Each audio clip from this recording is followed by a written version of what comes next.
जय हिंद प्यारे बच्चों। कैसे हो आप सभी। उम्मीद है सभी का एग्जाम बहुत बेहतरीन तरीके से गया होगा और फाइनली एग्जाम की टेंशन सबकी दूर। चलो भैया एग्जाम निकले, अब परेशानी खत्म, अब आराम से मजे से पढ़ेंगे, है ना। तो बच्चों लोग ऐसा मत करना। आपको पता है जैसे एग्जाम आए सबके सब हाइपर हो गए, यार एग्जाम आ गया, पता नहीं कैसे, हमने तो इतना कुछ पढ़ा भी नहीं, काफी कुछ हमारा छूट गया है।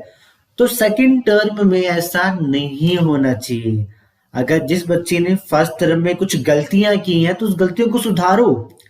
अगर गलतियों से आप सीख नहीं रहे हो ना, तो फिर कोई फायदा नहीं है आपका कुछ भी करने का। क्योंकि गलतियां हमेशा कुछ ना कुछ सिखाती है, हमें ये बताती है कि जो पिछली बार हमने किया हमें आगे वो नहीं दोहराना है। क्योंकि अगर वैसा करते हैं तो फिर नुकसान उसमें हमारा ही है। ठीक है डियर स्टूडेंट्स, आप सभी समझदार हो। बचपन आपका चला गया जो 10वीं तक था, अब आप बड़े बच्चे हो गए हो। तो बड़े बच्चे की तरह सोचो, अपने करियर को, अपने गोल को, जो भी आप करने के लिए सोच रहे हो। अगर नहीं भी सोचे हो तो पहला जो थॉट आपके मन में ये आना चाहिए कि अभी जो आपके करंट में चल रहा है ना, बस उसको 100% देना है हमें।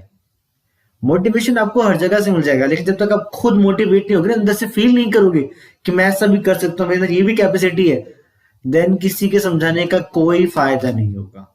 ठीक है, तो क्या है, आज मैं आपके लिए लेकर आया हूं इकोनॉमिक्स का सेकंड टर्म का सिलेबस। इसमें हम ये जानेंगे कि हमारी जो दो बुक है कौन कौन सी, माइक्रो इकोनॉमिक्स और स्टैटिस्टिक्स, तो उन दोनों में सब कौन कौन से चैप्टर हमें सेकंड टर्म के अंदर पढ़नी है। सो ध्यान से समझिएगा। ठीक है, चलिए स्टार्ट करते हैं। तो ये है हमारा term second subjective question paper के लिए। पहला पार्ट ए है हमारा स्टैटिस्टिक्स ऑफ इकोनॉमिक्स। इसके अंदर क्या क्या आएगा, स्टैटिस्टिकल टूल्स एंड इंटरप्रिटेशन, जिसके अंदर आपका आ जाता है measures of dispersion, correlation, index number. अब जो सांख्यिकी टूल्स होते हैं जिसकी सहायता से हम मैथमेटिकल क्वेश्चन को सॉल्व करते हैं, वो है आपका स्टैटिस्टिक्स के अंदर जो सेकंड टर्म के अंदर। इसमें आपका आ जाता है मेजर्स ऑफ डिस्पर्जन यानी परिक्षेपण के माप, कोरिलेशन यानी कि सहसंबंध, और इंडेक्स नंबर आपका हो जाता है सूचकांक। ठीक है, तो ये सारी की सारी चीजें हमारी आएगी स्टैटिस्टिक्स के अंदर, ज्यादा कुछ नहीं है।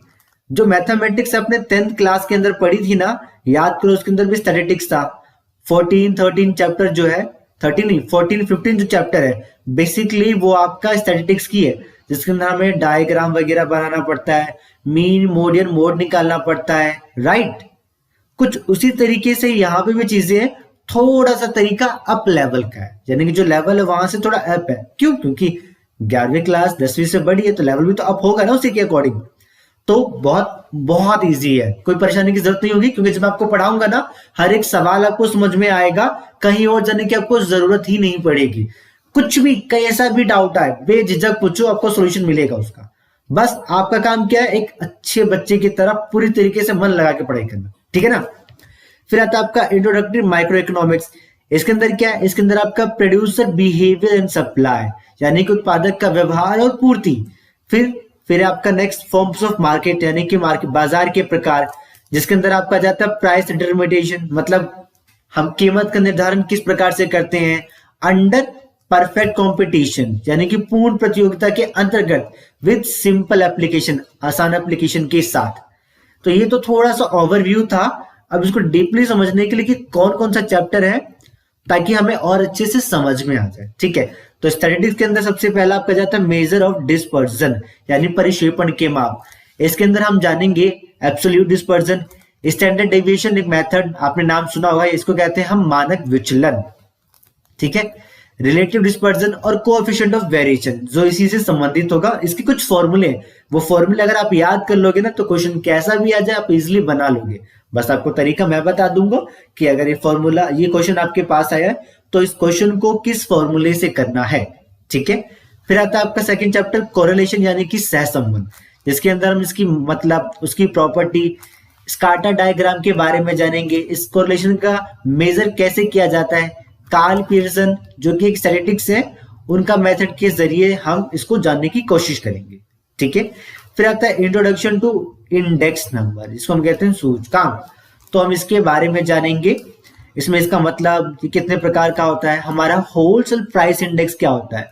हम ये समझते हैं ना, एक होलसेल होता है, एक रिटेलर होता है, यानी कि थोक, और एक थोक तो थोक में होता है और एक फुटकर होता है। तो जो होलसेल होता है आपका थोक होता है, तो थोक प्राइस यानी कि थोक कीमत सूचकांक हम कह सकते हैं। फिर आपका कंज्यूमर प्राइस इंडेक्स यानी कि उपभोक्ता कीमत सूचकांक। यूजेस ऑफ इंडेक्स नंबर, अब सूचकांक के अलग अलग कितने प्रकार हैं, कैसे यूज किया जाएगा, इन्फ्लेशन और इंडेक्स नंबर का संबंध कैसा है, ये सब कुछ हम इस चैप्टर के अंदर जानेंगे। तो बेसिकली ज्यादा नहीं है, तीन ही है, ठीक है। Measure dispersion, correlation, introduction to index number, तीन ही चैप्टर में ख्याल से मोटा मोटा अगर देखा जाए तो मोटे तौर पर 3 यूनिट, एक तरीके से यूनिट आपका 3, उसके अंदर 3 चैप्टर है और उसी को हमें क्लियर करना है, आसानी से हो जाएगा, घबराने की बिल्कुल भी जरूरत नहीं है आपको, ठीक है। अब चलते हैं हम माइक्रो इकोनॉमिक्स, उसके अंदर क्या क्या है तो हमने जाना, इसके हम उपभोक्ता व्यवहार के बारे में जानेंगे, सप्लाई यानी कि पूर्ति के बारे में जानेंगे। तो इसके अंदर क्या क्या चीजें जानेंगे, इसके अंदर हम जानेंगे कि प्रोडक्शन फंक्शन का मतलब क्या होता है, शॉर्ट रन और लॉन्ग रन।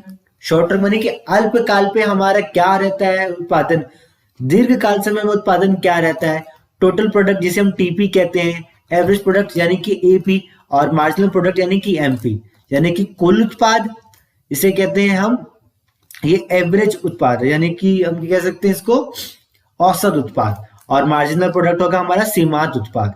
तो इन तीनों के रिलेशन के बारे में जानेंगे कि ये और ये आपस में कैसे संबंधित है, फिर टोटल प्रोडक्ट और मार्जिनल प्रोडक्ट आपस में कैसे संबंधित है, फिर एवरेज प्रोडक्ट और मार्जिनल प्रोडक्ट आपस में कैसे संबंधित है, यानी कि इसमें जो आपका टीपी है ना, टीपी, एमपी और एपी, ये 3 चीजें, इसको एक साथ पढ़ेंगे, इसको भी एक साथ पढ़ेंगे, फिर इसको एक साथ पढ़ेंगे, ठीक है, इस तरीके से। फिर आपका आता कॉस्ट यानी कि लागत। अब हमारा अल्पकाल में लागत कितनी होती है, टोटल कॉस्ट क्या होता है, टोटल फिक्स कॉस्ट क्या होता है, ध्यान रखना, टोटल कॉस्ट अलग है और टोटल फिक्स कॉस्ट अलग है, ठीक है। इसे कहते हैं हम कुल लागत, और ये होता है हमारा कुल स्थिर लागत। फिर आता है कुल परिवर्ती लागत, कुल परिवर्ती लागत। फिर आता है आपका औसत लागत, फिर इसके अंदर भी आ जाता है औसत स्थिर लागत, औसत परिवर्ती लागत। फिर आपका आ जाता है मार्जिनल यानी कि सीमांत लागत। फिर इसका मतलब समझेंगे और इसके संबंध के बारे में जानेंगे। तो ये भी बड़ा आसान है, एक तरीके से ये समझ लो कि माइक्रो इकोनॉमिक्स के अंदर भी थोड़ा सा मैथमेटिकल पार्ट आ जाएगा, ठीक है, जिसमें हम टीसी हो गया, हमारा एसी हो गया, एमसी हो गया, इसके बारे में जानेंगे। तो ये भी थोड़ा सा मैथमेटिकल चीजें हैं, मजा बहुत आने वाला है, बस इतना ध्यान रखना। फिर आपका आता है रिवेन्यू, रिवेन्यू का मतलब है आपकी संप्राप्ति। तो टोटल संप्राप्ति, आपकी औसत संप्राप्ति, आपकी सीमांत संप्राप्ति यानी कि मार्जिनल रिवेन्यू, इसकी मीनिंग के बारे में और इसके रिलेशन के बारे में समझेंगे, ठीक है। ये सारा का सारा आपका ये चीज है जो अभी तो पता है आपको। फिर आपका आता है फॉर्म्स ऑफ मार्केट, के अंदर ही चीजें आ जाती हैं, और उस फॉर्म मार्केट को समझने के पहले हमें डिमांड और सप्लाई के बारे में समझना होता है। तो डिमांड हमने फर्स्ट टर्म में समझ लिया है, सेकंड टर्म में हमारा सप्लाई है, तो सप्लाई के बारे में जानेंगे कि हमारी पूर्ति क्या होती है, हमारी बाजार पूर्ति क्या होती है, ठीक है। डिटरमिनेंट्स ऑफ सप्लाई यानी कि पूर्ति को हम कैसे निर्धारित करते हैं। फिर उसके अनुसूची क्या होती है, यानी पूर्ति अनुसूची क्या होती है, पूर्ति कर्व यानी कि वक्र क्या होता है, इसका स्लोप कैसा होता है, इसका मूवमेंट कैसा होता है, मतलब ये शिफ्ट आगे की तरफ, लेफ्ट पीछे की तरफ, इस चीज के बारे में भी जानेंगे। यानी कि जो चीज हमने डिमांड के बारे में जाना था ना, याद करो, उसमें भी था हमारा विस्तार, संकुचन, यानी कि आपका एक्सट्रैक्शन था, डिस्ट्रैक्शन था, विस्तार और संकुचन था। फिर shift towards right, shift towards left, ये अपनी डिमांड में पढ़ा था। सिर्फ वही चीज हमें यहां भी पढ़नी, बस डिमांड की जगह आपका सप्लाई आ जाएगा, ठीक है।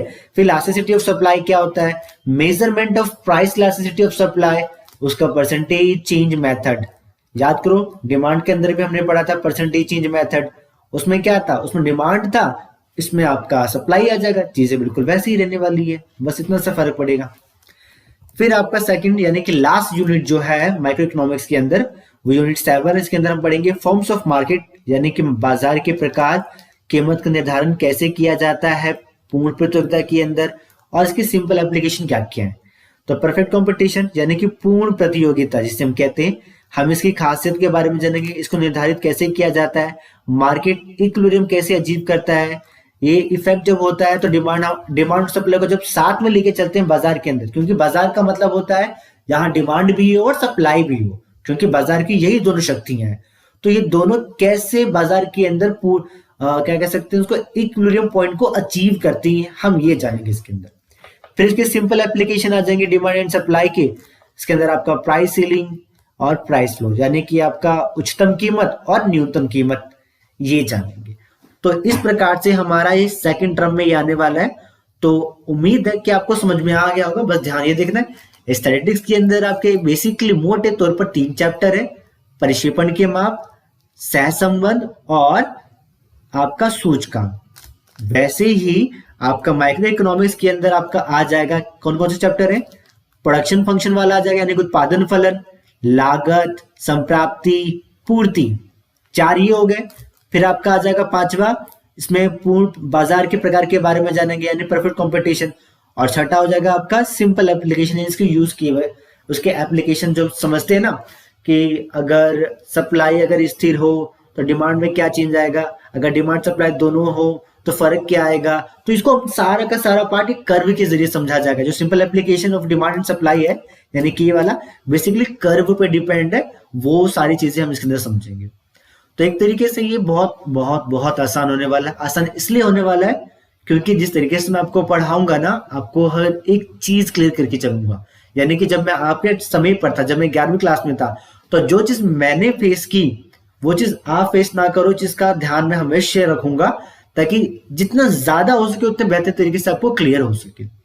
ठीक है, तो उम्मीद है कि अब आपको समझ में आ गया कि आपका सिलेबस जो टर्म सेकंड उसमें क्या क्या आने वाला है। सो पढ़िए अच्छे से, लगन से, और जो चाहते हैं उसको अचीव कीजिए। खुश रहिए। Thank you so much dear students.